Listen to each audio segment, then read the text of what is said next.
tukwaniriza Kataira. Okay, Kataira Media subscribe. Nze waswa Emmanuel okuva ku waswa Emma YouTube channel ne ku Trust Media Uganda. Okay. Muli mutya? Je tuli bulungi sebo. Agamba kyomukulu. Je ndi sebo. Mujebale je mukwasaganya. Tugikwasaganya. Tuli wano ku kyache Waiga. Ne twagala otunnyonnyole, twagala tukubuza bingi, twagala ofukeko leo presenter waffe. Otunnyonnyole yiga yavaawa. Okay. Paka we yagaggawala yakola biki kyache eryetya paka we yafa. Byafa byayiga tunza bisamarizing mu dakika 10. Wabula nze nja kuba nkubulira enkolagana yange neyiga we yapane we yatuuka nakyenyizo mwongerako ng'omu. First and foremost nebaza Pastor Yiga kula foundation yateekawo. Okay. N'ateekawo a church owulira abantu bangi bayise emikono gye n'omusajja yafuuka ekyokulabirako nti okuva from zero gye yatandikira okuva mu kyalo basembabule gye bamuzaala gye bamuziike okuva gye yava mu kyalo omusajja ataasomako yadde ya koze Yiga yali tamanyi na luzungu. Yiga oluzungu yaluyiga juzi wano nga olidde mugagga oba owulira naye kati yatandika wansi nga talina kitabo talina ki naye nga alina IQ najja nga yeerandiza n'afuuka omusumba ekyasinga omutula mu kigambo kye bayita abizzaayo ekyo yajja neno n'empya addako essuula empya nti bw'ondooga nange nja kujja nkusabire bikole ki bikuddire maani omusajja n'akuba ekintu kino n'akiwunziko kitegedde so yali so blessed yali musajja yali agala okukola eyali omugezi yali so creative to an extent nti omusajja ku level ye yazimba TV ne computer ne zibukedde okitegedde TV ne zigwa wano mu ggwanga lulwe yateekawo record yalina TV ekyasinza okusalibwako emirundi emingi ku mpewo kadde mwako yateekawo record yazimba TV ekyasinza okusalibwako ku mpewo emirundi emingi okitegedde teri yagyenkana naye nga bakubuza aviirangako ki bitu byateekangako yayagala TV agifule ya muntu wa bulijjo ddala ku ground nga tatya kuteekayo kikyabataddeyo kalondoozi biki biki kitegera n'abiteekawo ekyo n'akizimba n'atakomaawo n'ateekawo gundi ya revival band. Revival band nefuuka revival band neraliko okulazi band yawo nga zikankana the new eagles ate ngokukankana zi golden zonna zamutya n'azimba band ya trendinga okiwulira n'aleeta abantu nga bannabbi omukazi abantu ab'enjawulo ng'ensi erowooza nnabbi omukazi oba muzimu oba musambwa nenga kakodyo obukodyo mbu wajjamu engatto obugere kati omuntu asobola okuteeka n'akwata obwongo bw'Abannayuganda milioni 4 n'azitegamba nti zeyina omukazi alina obukondo bw'embuzi ensi nekkiriza nga wajja mu kyaki kulaawo labyani nabbi that man is extraordinary mu ndowooza taba waki taba wa bulijjo ab'amaanyi ono omusajja akuba ekintu kakande nsanyusa okulabako amina mukama wange okimanyi nange nkulaba ku YouTube ng'abalala nange era nange nkulaba ng'abalala owaye omusajja kiki enjawulo kyakola oyo ekimusanyusizza ekyo eky'amaanyi kiki enjawulo kakande ekyakola omanyi omuntu kasita akuba ekintu n'akiyitamu aba mu kirasi ye ono omwana yasiga ensigo ku internet awo papa kakande papa umalu papa ningaje banange kikigenda mu maaso ye musajja amanya so creative bali kuyamba bana bakadamu amina Mawaswa nga tunava omusajja ono yali producer wa Kalondoozi eyali ya Pastor Yiga ate lunaku lwa Pastor Yiga omusajja oyo kyekimufuula ow'enjawulo tewali kirala era nsaba busabi nze paka nakati saba kukiza ne Pastor Yiga yafa lwansonga Pastor Yiga fenna abasinga obungi nti bw'otunuulira abantu abali ku internet saawa zino bw'obala channels nga 3 nya 5 ojja kwekanga sana channels ezisinga obungi zirimu omukono gwa Pastor Yiga so omuntu asobola bagamba amazima ndi ba bloggers abasobola okubeera ab'amaanyi balina omukono gwa Pastor Yiga omuntu ayinza okufa ogundi omubiri naye omwoyo gusigala gututambuliramu so nze mu bulamu obwange nsuubira ni Pastor Yiga akyaliwo era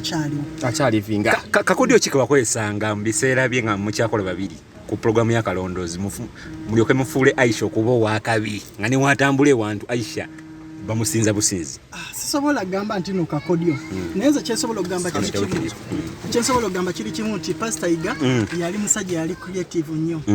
Pastor Yiga okubeera nti no yali creative nnyo nti ng'ovuddeko ne ku programu ya Kalondoozi yokka nti ojja kusanga nti no abantu nge revival band enyimba zonna almost 9 ku 10 zonna Pastor Yiga yaziyanga programu ezali ku ABS 9 ku 10 Pastor Yiga yaziyanga so ngovuddeko ku Kalondoozi nti Pastor Yiga yali so creative when it comes to program ya Kalondoozi nti Pastor Yiga yali omuntu ayagala ennyo programu ezikwata ku bantu so buli lunaku lwe yawulirizanga ebizibu by'abantu ng'agamba tusobola okukola mu program. So bwe tutyo bwe twakola ne tusobola okukola program gye bayita Kalondoozi. Omwami Robert omumanyi? Robert ki? Robert yatuga namukolako interview n'agamba ye mwatandika mwenna wamu nga ya Robert yali yesimbyewo wa LC Council yamumanyi. Yagamba mu mwakitandika babiri naye wamuyitako nnyo empita gye wamuyitako ata ye musajja mwagaliza ayagaliza nnyo abantu yagamba sikiwa because bye twali tukola byali byanjawulo. Department kato kiringo gamba omuntu ali kiringa ali ku kamera ogamba nti no Waswa yampitako okitegeera Wycliffe bwagamba nti no Waswa yampitako nnyo abasi mutuufu because Wycliffe ne Waswa ne Waswa tebasobola kutambula ku pesi omuntu asobola kuyita ku munne so emirimu gye twali tukola ne Robert gyali kyanjawulo so kati omu mu ngeri yonna yali alina okuwulikika okusinga omulala. Views ozifuna otya ezo ez'amaanyi olunaku lumu n'okuba views emitwalo ebiri omuntu waalo bwe nkuba emitwalo ebiri mba nkoze bubi nnyo bwe nteekayo kiripu nembeera ku live gano ge mazima nga kuliko abantu 2,000 eyo kiripu eba ensazi okakaza ekiro kikubula oba oyagala nsobola okulaga screenshots za kiripu ono ye musajja 3,000 bamuyita Kande Umaru kiripu kisinzira ennaku oteekayo kiripu live nekubeerako 2,000 naye olunaku at least mba mmanya nti emitwalo ebiri ekitone nnyo a day 24 hours gina okuba nga girabye programu yange. Mu musajja ono kiki omugamba ko omusajja w'amaanyi anze abakola ebirungi mbasiimanga sibalinaako obuzibu. Secondly ng'ovuddeko ku nze nyenda sooka nebaze Emma otyo Emma guno gwe mulundi gwange ogusooka mu bulamu bwange okumusisinkanaku okimanyi nti obadde omulaba naye ku mutimbagano nga Emma akutumidde Emma akoze biki naye nti musajja ekisooka ayagaliza ekyokubiri mu bbanga lyonna lyembadde mu media ye musajja gwe sitawulirangako ng'ali on ng'ayogera ku muntu omulala kebere channel endala ng'ajogerako obubi kituufu awuli mutuufu ekyo kyongenda kyo nti bwe tubeera ne bakama baffe ebiseera ebisinga bwe tuvaayo tusobola obbogerako obubi oba bo twogerako obubi naye kiba kyanjawulo nnyo omukozi okuva awantu n'otawulirako wadde kanyego ng'ayogera gye yali otegeera nti ne mu comments ano abantu nga tubadde tulowooza nga yawoza kimwe nze ndi eno twamulako ku Uganda lifestyle Mema yes twamulaba ku Uganda lifestyle ebintu ne bitabukatabukamu n'atandika ekikye naye tetwawulirako wadde okutabuka simanyi oba byatabuka baatabukamu twamukolako interview agamba baatabukamuko naye kyesitamanyi oba baatabuka nnyo naye simanyi otherwise ebyo bibeerawo mu mirimu saagala bigendamu nnyo because byali byabwe magezi kigowa bano abaana abatandika buli mwana ayagala kukola nga kyokola bino ebyolugambo biganye wajja n'ekintu ekikyo kikoledde ekisooka sooka tufunewo tupakinga bulungi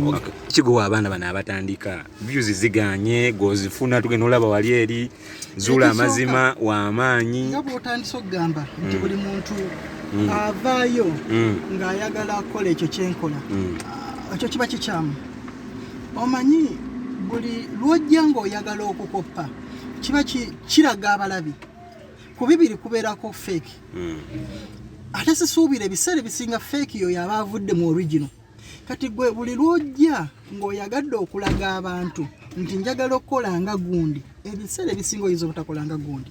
naye field eno gye tuyina nene nnyo bannange ebizibu by'abantu bingi omuntu omu oba babiri oba basatu bannati basobola bimalayo it depends on okikuutta otya YouTube zino teringa TV nti TV ojja sanga for example mulabi wa channel eno kizibu nnyo okulaba channel eno at the same time naye YouTube subscriber wange bw'abeera subscriber wa Waswa wabeera wa ASB4 that's the same people ojja teekayo kiripu saa 2 subscriber wange agirabe era oteekayo clip saa 2 saawa 3 olabe nga kiripu ye bagamba even subscriber bazuula amazima watch this clip kituufu okitegeera kitegeeza there is no way gy'osobola okuinterferinga ne YouTube endala Ochagira ate gwe bwojja n'ogamba mbu oyagala okolenga gundi gwoba ojja oggwa because gundi ajja kikola akikole bulungi okusinga baviewer abandi badde balaba ekikyo bagambe nno ate namazo kiraba ewagundi so nga singa tubadde ne variety nti viewer ajja okulaba ewawaswa ajja kulaba kintu kyanjawulo nti osobola okuinterviewinga Chameleon nze Chameleon mubuuza ebyafaayo by'okuva buto gwe nojja n'omubuuza musically okitegeera omuntu atalabye Chameleon ng'ava buto ajja kulaba kire kya music alabe ng'ava buto so tusobola okuyamba abantu tusobola okukola almost ekintu kyekimu naye nga tukikoze mu ngeri yanjawulo. Okay. Obugambo obusembayo nga tumaliriza. Kyensobola okugamba obusembayo abangenda kufa naye kyensobola okugamba kiri kimu nti nze Umar Kakande the unbelievable guy, the guy that your mama warned about. Yeah, kyensobola okubagamba kiri kimu nti whatever comes ku YouTube zineza Uganda wekasitola banga mwana muna Uganda yakikola, give it time, watch it. Okitegeera ekikusanyusa kikole ekigenda nakyo mu maaso ekitakusanyusa nga gwe olaba wabswa tomwagala toyagala ani don't comment toyogera ku muntu nti gundi wabswa oli mufere nga tonnategeera. Secondly change sobola gamba ba YouTube abannange omukisa guno ngufunye nti singa tuli wamu singa tufunamu nnyo naye abantu batusekerera nnyo nga balaba tuzza ku YouTube ne twogera ku gundi ate nga tukola ekintu kyekimu nti ebiseera bisinga omulaba akuwangula mangu nnyo singa alaba nga mwawukanye nti kyangu nnyo omuntu omwana oba omuntu omulala okujja n'aba manipulatinga n'agenda eri waswa n'agamba nti Kakande yanfeze waswa n'akikuba maawo singa tuba tetukoleganye ne bw'aba abadde alimba naye singa tuba tukolegana waswa kyangu nnyo okukwata essimu n'agamba naye Kakande waliwo kino na kino kiri kitya nga sinnakiteeka ku mpewo, is it right or wrong? N'asooka review yange so tukwasize wamu fena tujja kufunamu kyensobola okugamba kyokka n'ekyokubiri abantu abali mabega wa cameras abantu abatukolera ebirungi tufube nnyo okubasiima bwe buli lwogula empuuta ng'omwana yakukwatidde kamera ye ali mu kulya mukene kyogereko nnyo ekyamaanyi ekintu ekyo kibi nnyo because ebiseera ebisinga abantu abakola omulimu gw'amaanyi beba batalabika mu entertainment mu field ya feno nti abantu abasinga okukola omulimu gw'amaanyi be bantu abatalabika nyinza okujja ne presentinga nenjogera 1 hour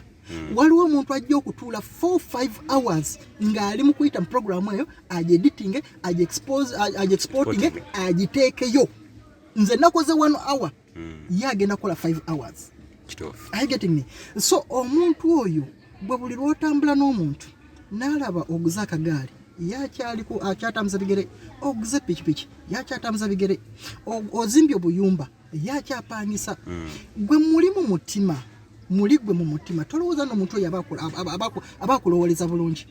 omuntu oyo bw'aba editinga program tajja feelinga touched ku program eyo because buli lwe mubeera crew oyo taba mukozi wo abeera patanawo nti however much sente bw'oba ofunye $200 mugambe munnange twafunyeyo $200 naye nakozesa expenditure ya $1,000 tusobola okugabana $1,000 guno. Are you getting me? Because patano feeling attached ku kintu feeling ekintu ekyo bwe kivaawo aluzinga. Are you getting me? Feeling bw'aba akola ekintu ng'alinga akola ekiki naye gwe musajja n'ogula emmotoka okitegeera n'okanda kulya bigodo n'ozimba n'owenkana bwoti olubuto naye nga abakozi bo bakogga oba oli kwani sirina gwe ndiko nze ngezezaako because bo myaka kuba ebigodo kati sirina balala benjogerako kati so gwe n'obeera nga buli lunaku weewaana okitegeera nze nali bwe nti gundi bw'ati thirdly kambabuuleko ekintu kimu baganda bange teriyo kijja kuziyiza mukisa gw'omuntu oli bw'akeera ku makya n'agamba akooye okukolera oba akooye okukola ewuwo oba akooye okukola naawe gwe ne bw'omulogootya tekisobola kumuzza mabega sikuzzaako mukono. Amen. Respect.